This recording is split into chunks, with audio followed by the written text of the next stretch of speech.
To SVR academy. మీరు చూస్తున్నది SVR అకాడమీలో అప్లోడ్ చేసినటువంటి కరెంట్ అఫైర్స్ టాపిక్స్ అండి. ఇది నేను Jan 2026 current affairs module number 5 గురించి అప్లోడ్ చేశాను. ఇక్కడ దీంట్లో కొన్ని ఇంపార్టెంట్ టాపిక్స్ని డిస్కస్ చేశాను, అవేంటో చెప్తాను. ఎస్వీఆర్ అకాడమీలో గ్రూప్ 1, గ్రూప్ 2 యూపీఎస్సీకి కరెంట్ అఫైర్స్ అనేది చాలా ఇంటెన్సివ్గా జరుగుతుంది. కరెంట్ అఫైర్స్ బ్యాక్వర్డ్ లింకేజ్ అనేది నేను ఇస్తూ వెళ్తుంటాను. ఇది మీకు ఎంతగానో ఉపయోగపడుతుంది. కరెంట్ అఫైర్స్ని స్టాండర్డ్ సబ్జెక్ట్తో కలిపి కరెంట్ అఫైర్స్ బ్యాక్వర్డ్ లింకేజ్ నేను మీకు ప్రొవైడ్ చేస్తూ ఉంటాను. ఇది గ్రూప్ 1 మెయిన్స్ ఆన్సర్ రైటింగ్కి, గ్రూప్ 1 ప్రిలిమినరీకి, గ్రూప్ 2 ప్రిలిమినరీ, గ్రూప్ 2 మెయిన్స్కి చాలా బాగా ఉపయోగపడుతుందండి. ఓకే అండి. సో మాడ్యూల్ 5 అప్లోడ్ అయింది already. SVR academy students check చేసుకోండి వెళ్ళి. నేను ఒకసారి మీకు ఏమేమి టాపిక్స్ కవర్ చేశానో చెప్తాను. శ్రీ మాతా వైష్ణవీదేవి మెడికల్ కాలేజ్ అనేది రీసెంట్గా బ్లాక్ లిస్ట్లోకి వెళ్ళిందండి. నేషనల్ మెడికల్ కౌన్సిల్ అనేది దీన్ని బ్లాక్ చేసింది. అసలు ఏం జరిగింది అనే దాని గురించి ఇక్కడ నేను మాట్లాడాను. అవుట్ ఆఫ్ 50 స్టూడెంట్స్లో 44 ముస్లిం స్టూడెంట్స్ ఉన్నారంటే ఇక్కడ. సో దాని గురించి నేను మాట్లాడాను. సో ఏంటి రిలీజియస్ ఇష్యూస్ ఏమొచ్చినాయి అండ్ నేషనల్ మెడికల్ కౌన్సిల్ ఎందుకు బ్యాన్ చేసింది వాటన్నిటి గురించి మాట్లాడాను. అండ్ నేషనల్ మెడికల్ కౌన్సిల్లో అసలు ఇది ఒక స్టాచ్యురీ బాడీ అని, సో దీన్ని ఎందుకు ఎస్టాబ్లిష్ చేశారు, ఎప్పుడు ఎస్టాబ్లిష్ చేశారు, ఆ డీటెయిల్స్ అన్ని మాట్లాడాను. సో ఇది గవర్నెన్స్కి సంబంధించింది అండ్ ఇది కూడా సొసైటీ అండ్ గవర్నెన్స్కి సంబంధించింది.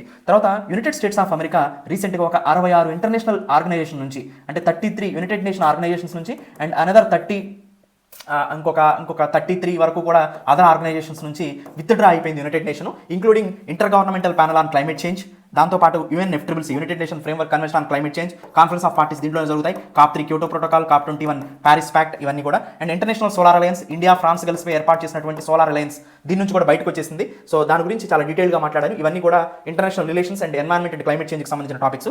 ప్యాక్స్ సిలికా ఇనిషియేటివ్ రీసెంట్గా USA తీసుకొచ్చింది. ఇండియా ఇంకా జాయిన్ అవ్వలేదు, ఫిబ్రవరిలో జాయిన్ అవుతుందంట.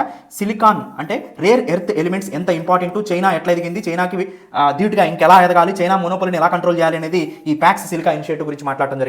తర్వాత బిట్యుమెన్ అనేది మనకి కోల్ నుంచి తయారు చేస్తారండి, పెట్రోలియం నుంచి తయారు చేస్తారు. సో మనకి పెట్రోలియం ప్రొడక్ట్ నుంచి తయారు చేసేది బిట్యుమెన్. దీన్ని రోడ్డు కన్స్ట్రక్షన్లో గమ్గా ఉపయోగిస్తారనమాట, బైండింగ్ ఏజెంట్గా ఉపయోగిస్తారు. అలా కాకుండా బిట్యుమెన్ అంటున్నారు. బిట్యుమెన్ అంటే ఏంటంటే ఇక్కడ మనకి బిట్యుమెన్ని, అంటే ఇంతకుముందు మనం క్రూడ్ ఆయిల్ నుంచి తయారు చేసిన బిట్యుమెన్ని ఇది ఒక బైండింగ్ ఏజెంట్గా ఉపయోగించాం కదా. ఈ బిట్యుమెన్ అంటే ఏంటంటే ఇక్కడ క్రాప్ రెసిడ్యూస్, అంటే వరి పంట కోసిన తర్వాత చిన్న చిన్న స్ట్రూ ఉంటాయి కదా, సో అంటే క్రాప్ రెసిడ్యూ అంటాం వాటిని. సో అలా రైస్ రెసిడ్యూస్ వాటన్నిటిని కూడా బయోమాస్ అంటాం. వీటన్నిటిని ఉపయోగించి బిట్యుమెన్ని కనుక తయారు చేస్తే దాన్ని బిట్యుమెన్ అంటారు. దీన్ని రోడ్ కన్స్ట్రక్షన్ కోసం ప్రజెంట్ ఇప్పుడు ఇండియా ఉపయోగిస్తుంది. 20-30% బిట్యుమెన్ బదులుగా బిట్యుమెన్ ఉపయోగిస్తున్నామండి. సో ఇది చాలా ఇంపార్టెంట్ ఇనిషియేటివ్. నెక్స్ట్ ప్రగతి అంటే proactive governance and timely implementation. అంటే ఏవైతే ప్రాజెక్ట్స్ పెద్దవి హాల్ట్ అవుతున్నాయో, అంటే ముందుకు కొనసాగట్లేదో వాటికి ఆన్లైన్లో రివ్యూ చేసి ఇన్ఫర్మేషన్ కమ్యూనికేషన్ టెక్నాలజీ ఒక ప్లాట్ఫామ్ ఏర్పాటు చేసి ఒక ఫైల్ నుంచి పెద్ద చిన్న ఫైల్స్, మనం రాసుకునే ఫైల్స్ నుంచి డిజిటల్ ఫాలోఅప్ వరకు తీసుకొచ్చే ఒక